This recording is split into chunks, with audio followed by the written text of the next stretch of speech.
মালদহ জেলার বুলবুলচন্ডী রাধা মাধব মোহন জিউর মন্দিরের উদ্যোগে পুরাতন মালদহ শহরের মদন মোহনের বর্ণাঢ্য শোভাযাত্রা ও নগর কীর্তন পুষ্প রথযাত্রা অনুষ্ঠিত হল রবিবার।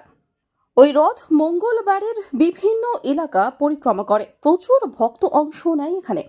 এই বর্ণাঢ্য শোভাযাত্রায় উপস্থিত ছিলেন এই মন্দিরের সেবায়িত প্রভুপাদ শ্রীমৎ গৌতম গোস্বামী মহারাজ সহ অন্যান্যরা।